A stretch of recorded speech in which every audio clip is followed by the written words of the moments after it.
Hello my dear students. So अब हम लोग स्टार्ट करने जा रहे हैं। हमारे प्रीवियस लेक्चर में हम लोगों ने कहाँ तक फिनिश किया है? स्टमक। अब ये न्यू पार्ट है, ठीक है। तो अब ये न्यू पार्ट है और हम यहाँ पे स्मॉल इंटेस्टाइन से स्टार्ट करने जा रहे हैं, ठीक है। सो आई होप आप सभी ठीक होंगे और साथ साथ अपने बोर्ड्स के एग्ज़ाम के लिए आप लोग अपनी पढ़ाई तो अब तक स्टार्ट कर ही चुके होंगे, है ना। बिकॉज अब हम लोग के पास मैक्सिमम अक्टूबर है, ये फिनिश हो रहा है। नवंबर, दिसंबर, जनवरी, अब मैं मान के चलिए कि जनवरी लास्ट तक आप लोग का एकदम आपको रेडी हो जाना है, ठीक है। चलिए, आई होप आप लोग प्रॉपरली स्टडी कर रहे होंगे। और last minute I would suggest each and every one of you कि हर रोज़ हर सब्जेक्ट के 2 से 3 क्वेश्चन आप लोग लगाएंगे, रोज लगाएंगे, तो आप जनवरी तक बहुत सारे क्वेश्चन सॉल्व कर लेंगे। प्रीवियस ईयर क्वेश्चन को लगाइए, एनसीईआरटी को थरली स्टडी करिए और अपने नोट सेल्फ भी बनाने की कोशिश करिए। चलिए, ठीक है। Now let's start with the small intestine. ठीक, हम लोगों ने प्रीवियस लेक्चर में स्टमक तक फिनिश किया था और मैंने कहा था कि स्टमक के बाद स्मॉल इंटेस्टाइन में फूड आ रहा है और स्टमक और स्मॉल इंटेस्टाइन के जंक्शन में क्या प्रेजेंट था? कौन सा स्फिंक्टर प्रेजेंट था? पाइलोरस स्फिंक्टर प्रेजेंट था, ठीक है। Pylorus is a gate keeper जो स्टमक से स्मॉल इंटेस्टाइन में खाना आने के बाद उसे वापस वहां नहीं भेजेगी, ठीक है। ओके, स्मॉल इंटेस्टाइन के अगर मैं पार्ट की बात करूं तो आपको पढ़ना है डिओडेनम, जेजुनम,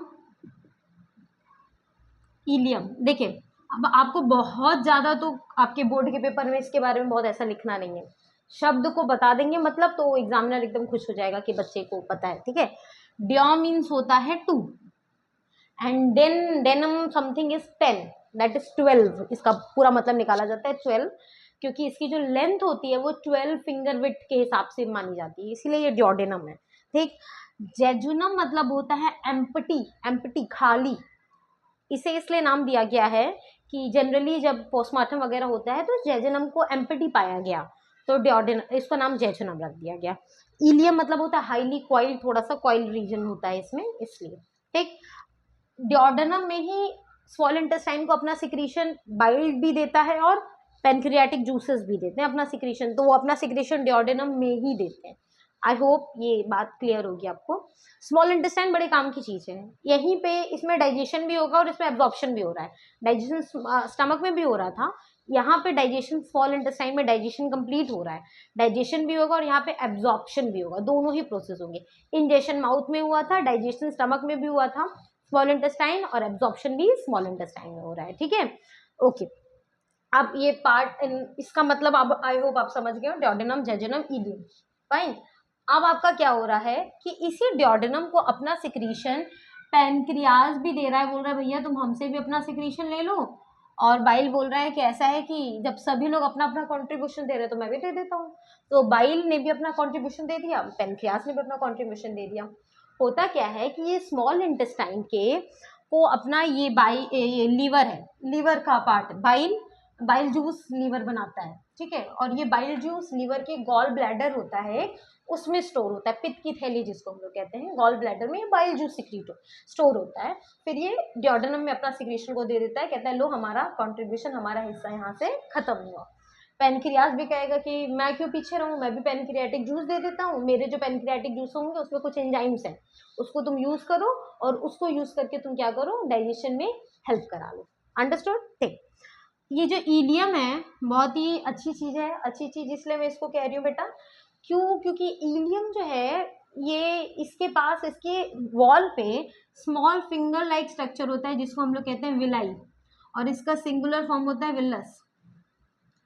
विलाई जो होता है ये स्मॉल फिंगर लाइक प्रोजेक्शन होता है, और विलाई के अंदर आर्टरीज होते हैं, वेन्स होते हैं, कैपिलरीज होती हैं, ठीक है। आर्टरीज, वेन्स, कैपिलरी, ये सारी चीज़ें विलाई के अंदर हमें दिखेंगी। साथ साथ इसके अंदर कुछ हमें लिम्फ के वेसल्स दिखेंगे। लिम्फ का काम होता है बॉडी में जो भी डाइजेस्टेड फैट होता है ये उसको कैरी करता है, ठीक है। तो इलियम में जो विलाई है वो अपने फिंगर लाइक प्रोजेक्शन की मदद से स्मॉल इंटेस्टाइन के सरफेस एरिया को इंक्रीज कर रहा है। सरफेस एरिया को इंक्रीज क्यों करना है? क्योंकि ज़्यादा से ज़्यादा जगह मिलेगी तो ज़्यादा से ज़्यादा एब्जॉर्प्शन, डाइजेशन प्रॉपरली हो पाएगा। ओके, ठीक है। अभी हम एक छोटा सा डायग्राम बनाते हैं आपको क्लियर कराने के लिए।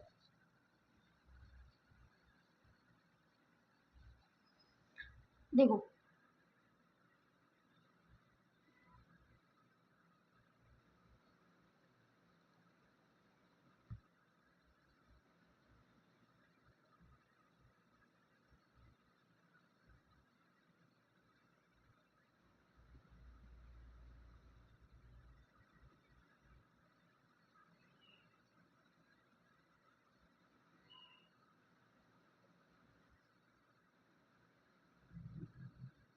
आप इसमें देखेंगे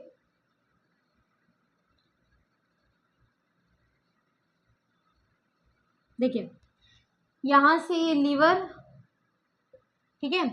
अब ये है गॉल ब्लैडर, गॉल ब्लैडर में ही बाइल जूस सिक्रीट था, स्टोर था। अब ये क्या कर रहा है, यहाँ से ये अपने ये जो डक्ट है इसका नाम होता है सिस्टिक डक्ट। नाम नहीं याद करने का मन कर रहा है, मत याद करिए, कोई दिक्कत नहीं है, ठीक है, इतना पूछेगा भी नहीं आपसे। सिस्टिक डक्ट है और ये हिपैटिक डक्ट है। हिपैटिक सी बेटा, आपको कहीं भी हिपैटिक शब्द मिलेगा that is related to liver, ये हमेशा जीवन में ध्यान रखिएगा। ये दोनों यहाँ पे यहाँ पे जो मिल रहे हैं इसको हम लोग कहते हैं कॉमन डक्ट, कॉमन डक्ट कहलाता है। यहाँ से ये अपना सिक्रीशन डियोडेनम को दे रहा है, ठीक है, ये अपना सिक्रीशन किसको दे रहा है, डियोडेनम को दे रहा है, ये डियोडेनम है, फाइन। और यहाँ से ये पेनक्रियाज है, पेनक्रियाज लीफ लाइक स्ट्रक्चर होता है। ये पेनक्रियाज अपने पेनक्रियाटिक जूस को यहाँ से ये भी पोर आउट कर रहा है, ठीक है, ये समझ आया। लिवर था, ये हेपेटिक डक्ट, गॉल ब्लैडर ने बाइल जूस को स्टोर किया हुआ था, यहाँ पे उसने अपना सिक्रीशन डियोडेनम को दिया, पेनक्रियाज ने भी अपने सिक्रीशन को किस में दे दिया, डियोडेनम में दे दिया, ठीक। अब मैं कब से बाइल बाइल बाइल बोल रही हूँ तो इसका मतलब क्या है, ये जो बाइल होता है बेटा, ये जो आपका बाइल है वो क्या करेगा, ये जो बाइल जूस है इसके अंदर ये थोड़ा सा येलोइश कलर का होता है, पेल येलो कलर का होता है, बिकॉज ऑफ द बिलीरुबिन और बिलीवर्डिन के कारण। बिलीरुबिन और बिलीवर्डिन इसको पिगमेंट देते हैं, ठीक है। और साथ साथ ये जो बाइल है इसमें कुछ सॉल्ट होते हैं, इसमें NaHCO3 होता है, NaHCO3 सोडियम बाइकार्बोनेट। ये बाइल क्या करता है इसमें, क्योंकि ये रहता है तो ये सोडियम बाइकार्बोनेट है इसके बाइल के पास, तो ये जो भी फैट होता है उसको इमल्सीफाई कर देता है, इमल्सीफाइड फैट। इमल्सीफाइड फैट का मतलब होता है कि जो बड़े बड़े फैट के ग्लोब्यूल्स होते हैं ना, जो बड़े बड़े फैट के ग्लोब्यूल्स होते हैं उसको छोटे छोटे में तोड़ देता है, ये फैट के सरफेस एरिया को डिक्रीज कर देता है, बस इतना ही कर रहा है, ये फैट के सरफेस एरिया को डिक्रीज कर देता है, ठीक है, इमल्सीफाइड फैट कर दे रहा है। और ये जो पेनक्रियाज है, ये पेनक्रियाज अपने पेनक्रियाटिक जूसेस को देता है, पेनक्रियाटिक जूस को देता है। अब ये जो पेनक्रियाटिक जूस है बच्चा, इसमें 3 एंजाइम्स हमें पढ़ने हैं, 3 एंजाइम आपको देखने को मिलेगा, एक है पेनक्रियाटिक अमाइलेज, पेनक्रियाटिक अमाइलेज आपको एक दिखेगा, और एक आपको दिखेगा ट्रिप्सिन, और ये आपको एनसीईआरटी में नहीं मिलेगा, स्टेप्सिन, ठीक है। मैंने बोला पेनक्रियाज ने पेनक्रियाटिक जूस दिया, पेनक्रियाटिक जूस के पास एंजाइम से पेनक्रियाटिक अमाइलेज, ट्रिप्सिन, स्टेप्सिन। स्टेप्सिन आपने नाम नहीं सुना होगा लेकिन आपको फंक्शन पता होगा, इसका पूरा यकीन है अगर आप पढ़ रहे होंगे तो, ठीक है, ओके। सो मैं इसको डायग्राम पे इरेज करके आपको इन सबका, ये बाइल का फंक्शन आई होप क्लियर है कि बाइल बिलिरुबिन बिलीवर्डिन पिगमेंट के कारण पेल येलो कलर का हो जाता है। बाइल के पास सोडियम बाइकार्बोनेट सॉल्ट्स होते हैं जो फैट को, बड़े बड़े फैट के ग्लोब्यूल्स को इमल्सीफाई करके छोटे छोटे फैट में तोड़ दे रही है, ठीक है। अब आते हैं इस पेनक्रियाटिक जूस के पास, पेनक्रियाटिक जूस के पास कुछ एंजाइम्स थे, एमाइलेज, ट्रिप्सिन और स्टेप्सिन।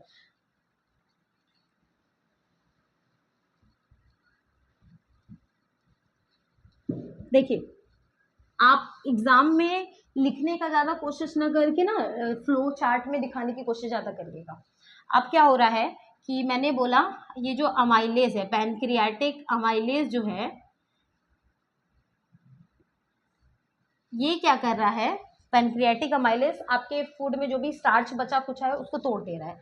ये पैनक्रियाटिक अमाइलेज मैं यहाँ लिखती हूँ, ये क्या कर रहा है, स्टार्च को, पैनक्रियाटिक अमाइलेज स्टार्च को और माल्टोज वगैरह में तोड़ दे रहा है, और सिंपल फॉर्म में।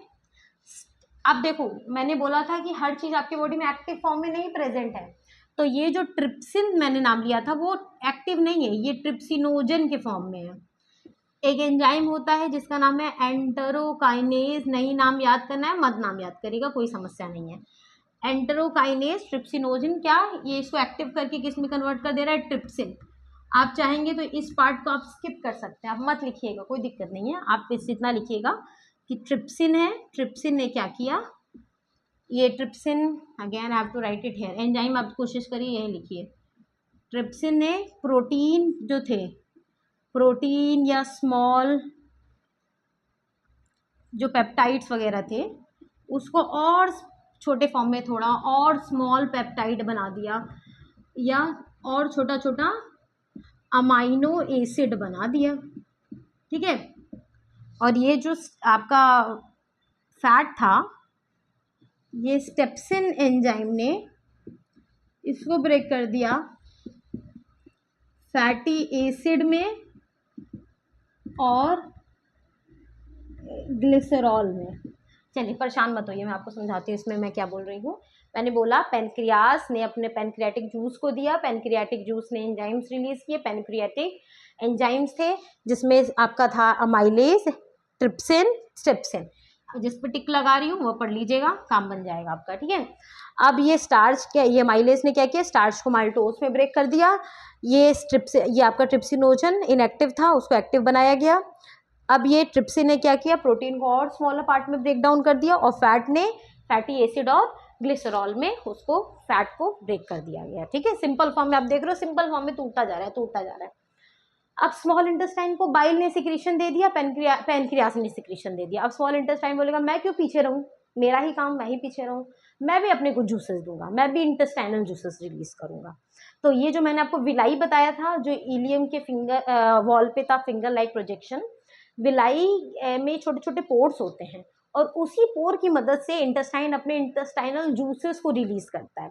उस इंटेस्टाइनल जूसेस में भी कुछ एंजाइम होते हैं, जैसे पेनक्रियाटिक जूस में एंजाइम था, वैसे इंटेस्टाइनल जूस में भी एंजाइम होगा, ठीक है। ये आप लोग इसको इसी तरीके से लिख देंगे, आपको नंबर मिल जाएगा, बहुत ज़्यादा आपको लिखने की जरूरत नहीं, बस just make a flow chart. Please आप इसको if required please take a screenshot, fine. चलिए now I am going to raise it.